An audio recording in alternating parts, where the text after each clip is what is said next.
Music and Booze with Mo is produced and distributed by EatsDrinksTV, a service of the Center for Culinary Culture, home of the Cocktail Collection, and First Reel Entertainment, and is available wherever fine podcasts can be heard. The Center for Culinary Culture, telling the story of food and drink, one taste at a time.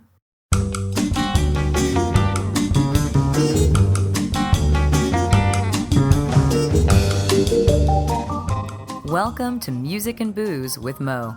I'm Mo Herms, and I've worked in the music industry most of my life, so have met some pretty amazing musicians over the years. I also love a good cocktail, and I've encountered some really interesting bartenders as well. It seems that there's a lot of crossover, so when I can, I like to talk to musicians and bartenders about music and booze. Join us at the bar, won't you?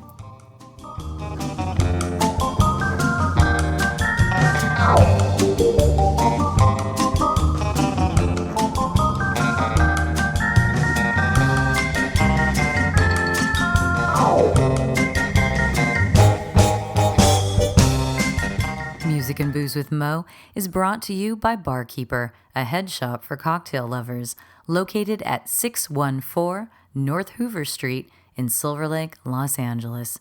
Stop by for barware, vintage glassware, a carefully curated collection of spirits, and one of the most impressive selections of bitters anywhere. Follow them on Instagram and Facebook for information regarding spirits tastings. That's barkeepersilverlake.com, and also in the Virgil Village neighborhood of Silver Lake, Los Angeles.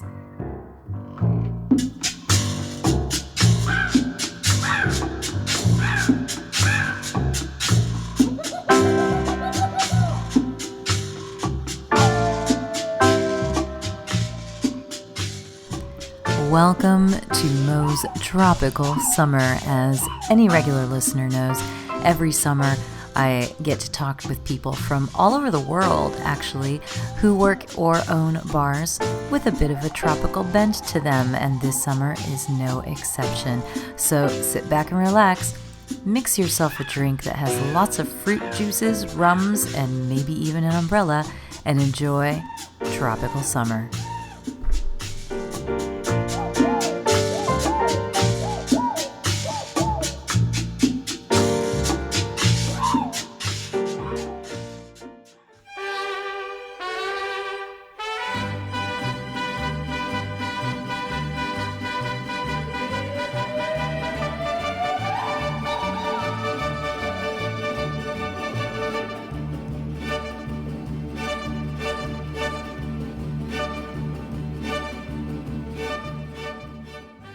On this episode, I am thrilled to talk to Maria Cabrero. She is the owner, one of the owners, of Coco Mama Tiki Room in Cozumel, Mexico, as well as quite a few other spots, which she will be telling us about. But she's had quite a journey from bartending in Italy to bar ownership in Mexico, and kind of the way she got there. Hospitality was in her family, in her blood. She was even bartending when she was a little girl. I mean, family events, you know. So listen and enjoy. Here is Maria.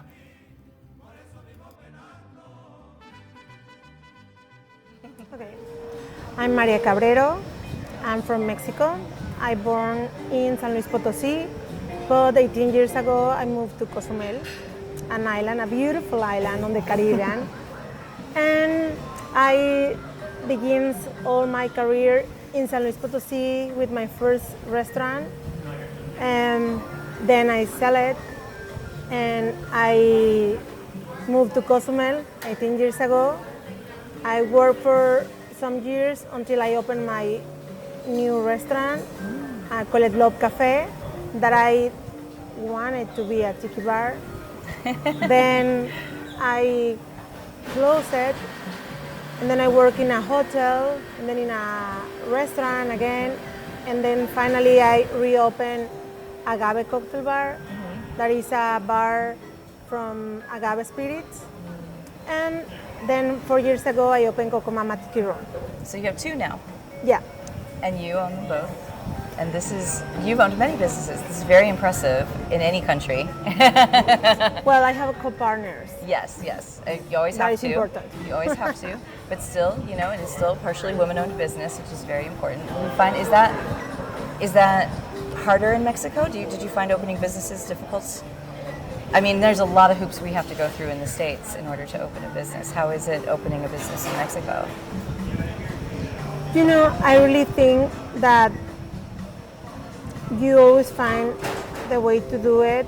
Of course, I have a lot of problems or hard things to resolve to open, but my dream was that hard that nobody could tell me no. And So you're going to make it happen. Yes, I'm gonna do it because I'm gonna do it. and I start to work to make it happen. But I think when you look and wait for the right moment and you are in the right place with the right people, the doors opens for you. But of course, I think, like I really feel that I work so hard to make it happen. Yeah. So was it? I've heard stories, but this is usually more around, say, distilleries, like agave distilleries and stuff, about how women trying to run them often have to, or for a long time, maybe not so much now, would have to have like their father or their brother be the spokesperson in order to open doors, because sometimes in certain industries, other men would not respect a woman doing the job. Sometimes they had to do that until they were established and then say, oh, it was me all the time. And I'm not that, but again, that's a very particular industry. Did you stumble into that yourself when you were doing this, or you were able to get a team together to open a place so you didn't have those kinds of issues? No, totally. For the first business that I opened, it was always like Marie said, that many people go straight with the men to talk. Yeah. And even if the men come on the back and ask me what to do and what to respond, but it was like, I mean, maybe 15 years ago, 20 years ago, it was more like that. I think with all these years working in the industry, like I feel that people knows which are the role of each people on my business, and they come straight from me now. Oh, good. But good. until now. You had and to work your way to like that. in the Latino culture,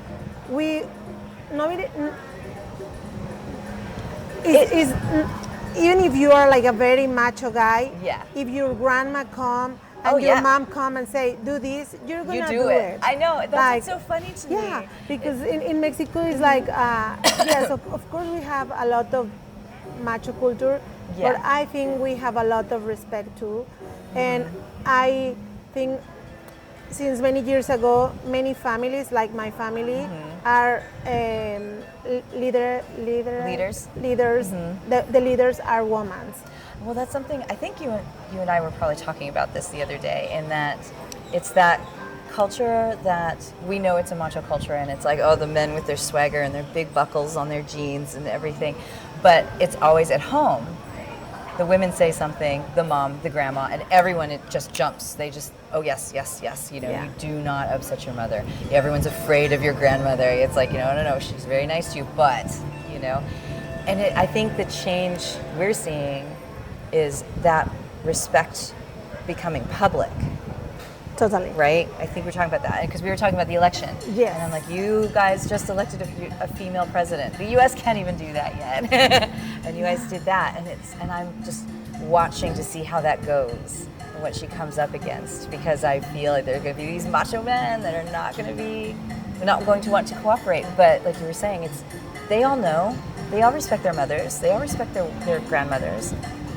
I think the big change is like now, finally, the respect for the women are public. Yeah, it's out there. Like years ago. No one's hiding it. We all know you already respect these people. Totally. and for too many years, in my case, too many years, I was like, it's okay, like, you can be the face. Yeah. And I will tell you what to do.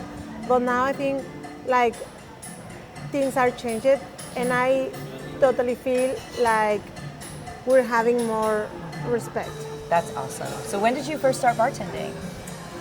Well, Because that's a very male enterprise as well. I remember I had a friend in Tulum like in the 90s who was bartending, and she was the only female bartender they'd ever had. you know, I start for first time. I live a long time ago in Italy, and I Oh. work in a pub. Oh, okay. And I started to be in the bar there. First, I was just serving beers, and well, in Italy there is a lot of culture of the classic cocktails. I start to, well, you know, Negronis. Yeah, of course in Italy. And I live in Florence, and then So beautiful. when I see the bartending movement there and how they do it, it changed my mind. And I come back to Mexico with the idea to make something special on the bar. But I know I need to learn so much because when I came back, in my hometown in San Luis Potosí, you know, the drinks was like more like easy drinks. And I was talking all what I see in Italy, and I want to make classic cocktails. Yeah. Even in my family, I have a lot of influence of the brother of my grandmother, that he used to be a priest, but he loved bartending. Oh, really? He had books of Trader's Vic. He had books of too many bartenders, and he had an accident in one point, and he cannot move the hands. Oh no. And then he make me do his I was Manhattan. going to say. And then my first cocktail that I learned, it was Manhattan, and I was like very, very young, and I remember I was in charge of the black cherry maraschino. He lived on Oporto for 1 month, and I was in charge on put the cherry in the Manhattans, and I remember the smell, and I remember the feeling of everybody in Mexico that they don't know what a Manhattan was, and that was on my mind. The smells, the wow, when the experience, people yeah. make the wow, and I just want to do that all my life, like make people happy with drinks, with flavors, with aromas, and I start to put all these histories in my memories together, like Italy, my uncle, and the history that I told you before, Yeah. like the Mexican spirits. That was my main thing. Like I started to do cocktails because I don't want my Mexican spirits disappear. And then I want to do more cocktails with Mexican spirits. I want to do it. When I arrived 18 years ago to Cozumel, nobody drinks mezcal. If Really? I offer them mezcal, they throwing up. Really, they was like, "Bleh." Did they just think that's not for us? No, it's Or because they just was never not had used it? to the flavor. Got it. Okay. Because, well, Because I know sometimes even within a country there could be cultural, Yeah, but thoughts in around like, oh, this Yucatan- isn't for this area, or this Yes. is for poor people, or things like that. maybe in some other areas, yes, or regions, but in San Luis, we're very used to have mezcal. No matter what Yeah. rich or poor you are, mezcal is it's our just what- culture. Like, and if you want to offer something good in a good moment and a special moment, you have your good mezcal and you offer. Yes. And this is how everything starts. So you were very young and you had it in you already that you're thinking, oh, I want to bartend. But that's not the first thing you did, right? Because I know we talked and you said that you actually managed music, you managed bands. Yeah. So how did that happen? Well, my ex-husband was a musician. Uh-oh. He was a singer. I've been there. Okay. I understand. And this is how it started. Like we worked together in the bar, and So you were working in the bar first and then the music came. yes. Oh, interesting. Okay. Yes, totally. And when I opened my bar, it was not my idea to be on the bar, but it was a need that I have because I want, like I say, I want to offer the experience of the Mexican spirits. Yeah. And I want to explain them. And I need to be in the bar, and the people start to call me to the bar because people want to hear what is this spirit, what is this spirit. And then I start to be on the bar because the people ask me to be there. Nice. But yeah, well, I start working in the bars, And then in one point he do original music, and I have the idea to open our own bar with original music and Okay. original drinks and everything like more alternative and rock. And we do it. This is how we start. Oh wow! So you And opened a music venue, basically. we start to do like I was the manager of him. I was the manager of a reggae band. Oh. I was the manager of a ska band from San Luis How Potosí. fun! And I meet 4 girls that they was my masterpiece. I love them. It was a rock band of women. What were they called? Momo, Pinky Momo. Pinky Momo? Yeah, and it's very funny because one of the guitar ladies, the guitar player, now owns Bolans Tequila. Oh wow! And we connect each other now, and we are like, See? we knew it, that I was we will telling be you here. that music and the alcohol, music and booze. That's why I call my podcast Music and Booze with Mo, because there's music and booze. It always comes together. It Yeah. happens so much. I love that. So did they put out records too? Yeah, they have Yeah. some records in that time. I'm talking about like, I don't know, 15 years ago, no more, Yeah. like maybe 20 years ago. Pinky Momo. Yeah, we do some tours in Yeah, Mexico City, when in Mexico, around Mexico. It was very fun. Yeah. With So did you still have the music venue and the bar while you were also managing these bands? when I was in Cozumel, when I moved to Cozumel, that was my main thing, like bring like bands that do original music, no covers. Yeah, yeah. And we have a lot of bands from everywhere. We have bands from France, from Spain, Cool. from Mexico, all around Mexico. Not just rock, we have flamenco. We have bands from That's Colombia amazing. too. Yeah, it was, but being in the Caribe, the weather Yeah. is very hard. And the last festival that I make, we have a hurricane. Oh no. And we have 3 bands stuck there.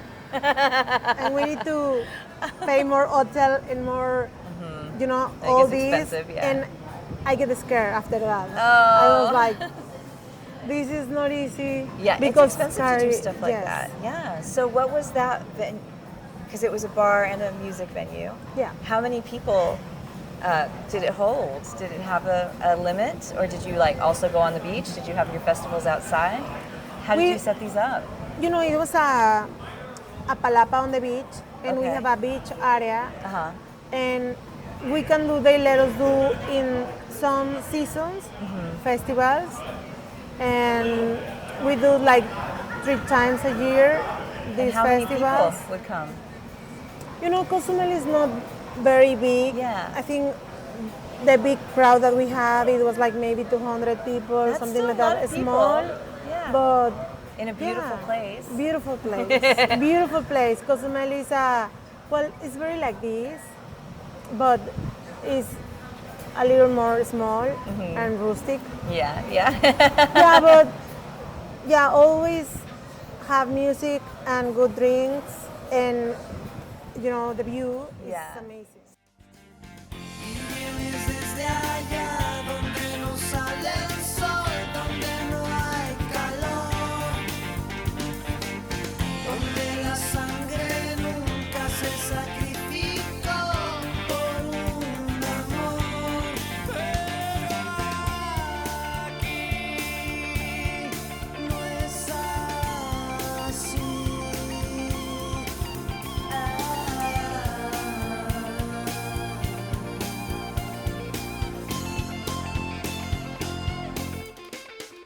You were growing up then, was music always a part of your life? Totally. Yeah. Like I don't remember if I tell you this, but my grandfather, his brothers was musicians. Oh, no, And you my did it. grandmother, her sisters and brothers was dancers and bartenders. And So my you didn't have a grandmother, choice to do what you do. well, my grandmother was the one to cook Oh. in the parties. And my grandfather is the one to have, he was not musician and she was not dancer. They do the logistic. Oh, the business And then people. for years, I think In my house, always, since I remember, there is parties, and we organize parties for everybody. It's a big family, like a Mexican family. Yeah. And yeah, it's just There's the way always that. something happening. Yeah, but it's just the way that I learn. Like I'm doing the same, but with With more people. strangers? Yes. A different community. Yeah, Yeah, yeah, I yeah. completely understand that. Hospitality. Yes, that's what hospitality is. And I think in that panel that you were on the other day, that was something that came up, is that you're the host. You're always the host, so you have control of the party and what that party's going to be. Yeah. So I love that you grew up with that. Well, when you were growing up, what was some music that you heard around the house all the time? What kind of music was your family playing? You know, my mom, it was always classic rock. Oh yeah? Yeah. Well, this is something that I've worked in music for a long time, and something that I always love is all the rock en español, that kind of thing. Like, because so many people immediately think, especially now, they think like Latin pop or like reggaeton, or it's, the rancho stuff. They're used to hearing that. But there's all the Latin ska and Latin alternative and Latin metal. There's like in Mexico especially, like the Mexican rockabilly scene is crazy. Yeah. My mom used to have a band that she loved. She was in a band? No. Oh, okay, just a band that she loved. Yeah. And it's a band of blues, Mexican blues, and yeah? mix it with guapango. Guapango I'm is like, I don't know what guapango is. It's a music where from San Luis Potosí, my hometown, it have a region that we call it Huasteca. Okay. Beautiful, full of waterfalls, full of, it's a semi-tropical jungle. And there is a band that is made for two brother and sister, Marta and Luis Monroy. And the music, traditional music of them is guapango. It's a tiny guitar, and they do like kind of very like folk. Okay. And they mix that with blues. Oh. It's a very interesting fusion. And my memories, because on my mom's birthdays, she brings them to play there. Oh, wow. And then I love that. Yeah, my mom is very traditional. She likes rock, but she likes Mexican music too. And of course mariachi. Like in my family, we have charros, and Sundays we used to go to the charreadas, and in the charreadas we have mariachi all the time. Yeah, like mariachi is it's folk and my music, grandmother, she used to hear all the time Juan Gabriel. I don't know if you Oh know. yeah, I know. Juan Gabriel all the time. I think any Latin knows Juan Gabriel. Yeah, He's it's the like, romantic one. it's like our Mexican Elvis. I don't know. Oh yeah, totally. Well, I mean, it's funny because my mom, when she came to the States, she's a traditional folkloric dancer in Colombia. So we cumbias, like the old ones, where each song was a story. This is a fisherman, and he pulled up a beautiful fish, and it was a woman, and all that. So she would listen to that, and she loved outlaw country, the Waylon Jennings and Willie Nelson. She would listen to that all the time, like those two things. And I was like, what do those have to do with each other? But then I realized they're both stories. They're telling stories. Yes. A lot of it, and there's a lot going on there. So as I got older, I could see how it all made sense together, bringing those things together. And I think it's wonderful to grow up hearing many different kinds of music, because eventually it all comes together. Like, they're not that different. At first, metal, or like classic rock, it's got a lot of blues in it. Yeah. So of course you like the blues, and then you have something from home mixed with the blues. Of course she loves that. That's so great. That's so great. So what were you, when you were a kid, what were the ones that you were liking? Well, I was always rock. Yeah. My favorite band was Caifanes. Caifanes was in my mind. And I follow them for all Mexico. It's a good band to follow, though. Yes, that was like this is how I start to be in the music. They're touring again right now, I think. Well, they never stopped. I think this summer they'll be coming through like California. Because I remember seeing on a poster, I'm like, oh, hey, I'm glad they're still Yeah, around. I saw them around here. And you're like, yay, I can still see them if I want to. That's how I feel about Duran Duran. I love Duran Duran too. Well, I love Santana. Of course. Yeah, I have too many. There's But I think, like in that times, yeah, like So it was really easy for you to start working in music, but it sounds like you were able to combine two things you really love to do that. But did it turn out to be, after you said after the hurricane, you're like, okay, I have to stop the music side of my business? well, I closed the place Yeah, because okay. I need a break because it was like, you Okay. know that, Yeah, yeah. and I'm a mom too. Oh, And oh then- God. And that time, That's the third job. yes, in that time, and that is another thing that always happens to the Yeah. to the women that Yeah. have business. I start to have and feel that my business was doing so good, but I start to feel a lot of pressure of I was not a good No, mom. they're with your kids. And I was like, what I need to How? do, like my dream, or and then I Yeah. close and I been with my kids, but then I take me years to rethink and decide that I need to do it because it's my dream, because I need to do it for my kids. So they And can then- see that you can have your dream Yeah, totally. and live it. Yeah. And are they old enough yet to understand that? and They are appreciate 20 and 18. it? Oh, then they should be getting there. They are, yeah. I think they get it totally. they think it's They work cool. with me now. There you and they are go. like, thank we have work. Oh, Thank you, we had work. that's fantastic. So Yeah. now you've made it a family thing. Yeah. And do they enjoy it too? They're having a good Yeah, time one with of it? them, well, we have a coffee shop too, and one of them is the barista on the coffee shop. Okay. And he's in charge of flamingos, One thing I've learned in talking with people about all of this, talking about coffee. talking about coffee, I know, maybe the Colombian that doesn't like coffee, is that baristas and bartenders have a lot in common. Yes. And I never knew that since I don't like coffee.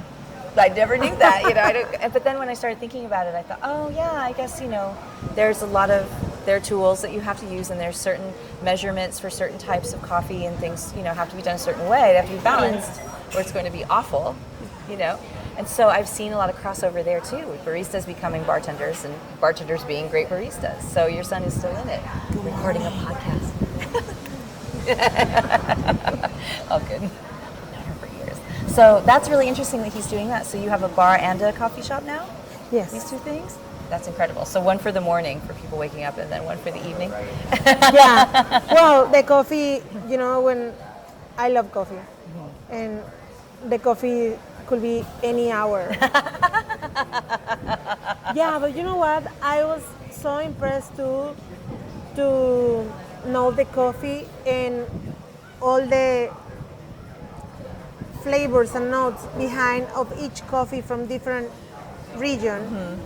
And yeah, it's amazing. Like I I'm remember, laughing about my Colombian I coffee. remember like somebody yesterday on the talk say that if you say I don't like rum, they will force you to try this rum and this rum and this rum and this rum. And when you told me you don't like coffee, I You're was like, like, which coffee you don't like? Because there is like too many, That's and I'm a really sure good point. you will find the one that you like. That is an excellent point, because I remember I don't And care same for... with mezcal and tequila. No, you're right, because I didn't drink gin for a very long time. I had a friend who was love opening a gin bar, and when I told him, I was saying, hey, I can't wait for your gin bar to open, but I'm not really into gin. He's like, you don't like gin? I said, no, not really. And he goes, I'll make you like gin. And he did that. So when I went there the first time, he's like, all right, I'll have you try some things. And I also don't care for tea. Like tea and coffee, I think they smell wonderful. I think they taste like dirt. So it might be something with me. But I have a friend who, I went to Portland, and she said, I'm going to take you to my tea guru. Like, you have a tea guru. And she said he has hundreds and hundreds of teas. And we're going to sit down, and he's going to serve us 5 different kinds of teas. And it's going to be a flight, and each one is going to make us feel a certain way. We're going to go on a journey with the tea. And she's like, and then she said, I know you don't like tea. I'm like, I'll try. Let's do this, I'll try. There were some wonderful teas. But the tea I liked was, this is from a tree in China, and butterflies pollinate the flowers. I'm like, no. There was one tea I liked, and it's probably $400 an ounce. No. I can't. No, I'm not going to be that tea drinker. So, I've never had the need to like coffee because I don't need that caffeine thing, and since I never liked the taste or anything, I just didn't push myself. You know, I think. But if I was with you, I would be willing to try a little flight and see if you prove me wrong. I will be You so can be happy. my teacher. You can be my mentor. No, but I think you're right. I know there's a lot of different because maybe if I was not in Italy and I don't learn like amaros to- and bitters. to have the need To be drink coffee. awake. Yes. And then I work with Cubans. One of my partners is from Cuba. And Coffee. yeah. Coffee's life for everyone except for like weirdos like me, so it's fine. But I think what you're saying also is a really good point. Like with the agaves, you had to teach people Yeah. about agave, and I'm really lucky. I've always loved that. But I understand that when people say, "Oh, it tastes like gasoline," I'm like, not all of them do. It does. It's not all like Yeah. this. You just have to learn. And rum, you do tiki stuff, and rum. There's so many different expressions. What got you into the tiki world? How did that start up? Or Well, was it just a natural extension of no, what you no. were doing? You know what? It was a funny thing because when I was trying to do the concept of my bar, when I decided to open a bar, I went in Austin a tiki bar, and I have the experience of I went to another place.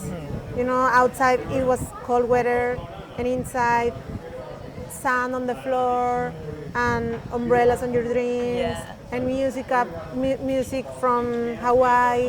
And really, I was like, I feel that I was on the beach, on the tropical paradise. So you loved that, And that then experience of I escapism. came back with the idea to make something like that, but mix it with music because I don't understand really well what was tiki that time. Okay. And then for me, it was like the ambience, the decorations, the music for me in that moment, that was not that important because I changed to rock and alternative music.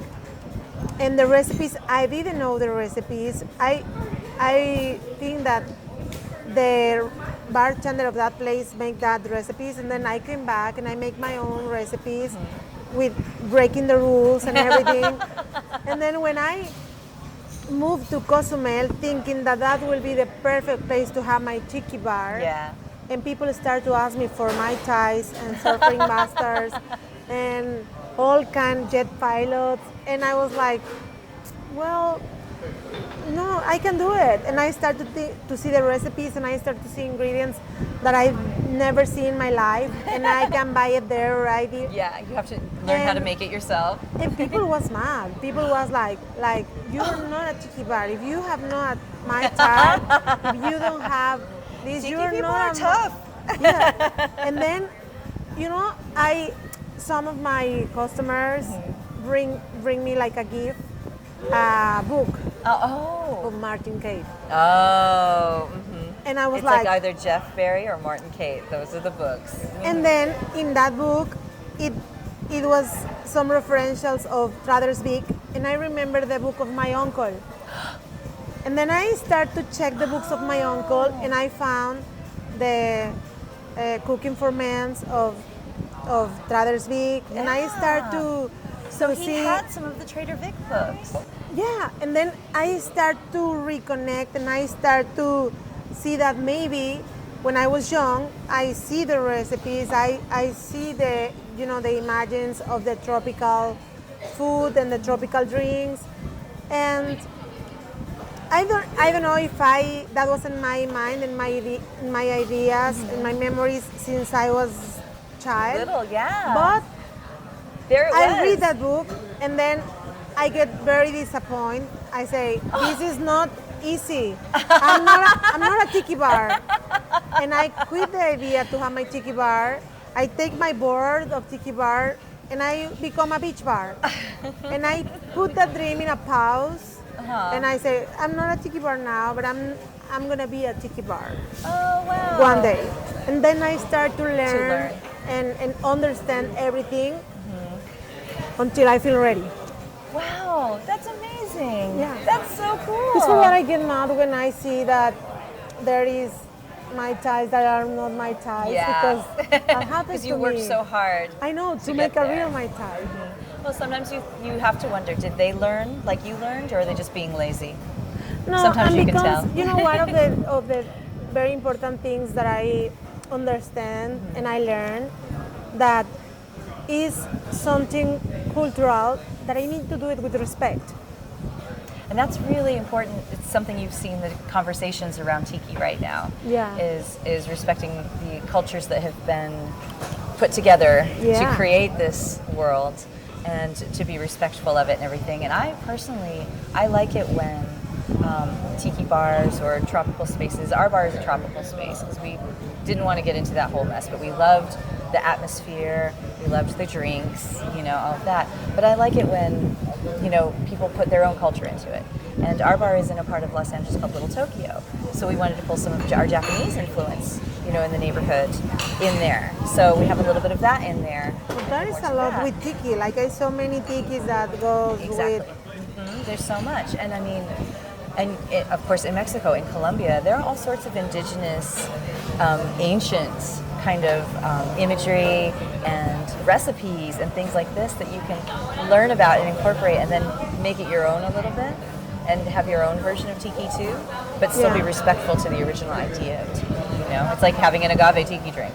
Yeah. There are not a lot of those, but now we have more of them just because we live in a country with so much access to amazing agaves, you know? So I think that's wonderful. Oh, you must be so happy now. You finally have your tiki bar. Yeah, finally. 4 years ago, finally, I do a list for years of what we need to have. Recipes, decoration, music, my tiki mugs. We do our own, we have 3. That it was a big thing because for years I messaged the girl that make the tiki mugs and I asked for the prices. And then finally, like years after, I'm like, finally I'm gonna do it. And now you have your mugs. So I think that's probably a good place to wrap it up. And if you want to tell me the Instagram, any way people can find you and can find your bars if they are going on a trip and want to visit, or if they want to go buy merch from you. You know those tiki people, they love collecting mugs. Where should they look for you? We are like Coco Mama Tiki Room in Instagram, and we are like Maria Cabrero, There you go. and the Agave Bar that is gem too. I love agave.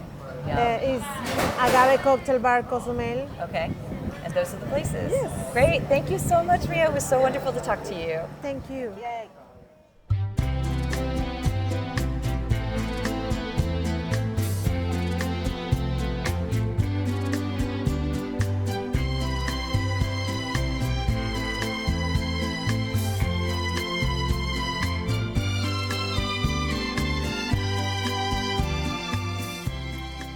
Muchas gracias to Maria for having that conversation with me. Such a success. I love hearing it. She's a powerhouse, and you can go follow her on Instagram at Maria Cabrero, MariaCabrero. And her bars, she has a few at Coco Mama Tiki Room, and then there's at agave_cocktail bar.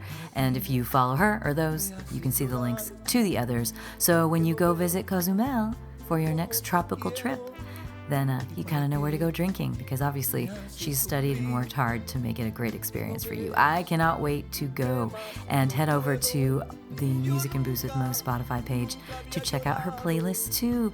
Thank you, Maria.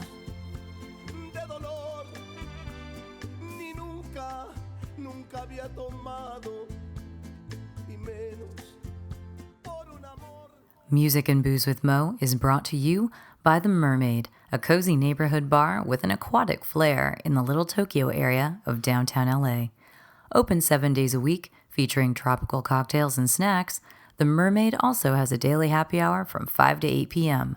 Follow The Mermaid on Instagram at TheMermaidLA to hear about upcoming events, and check them out at themermaidla.com.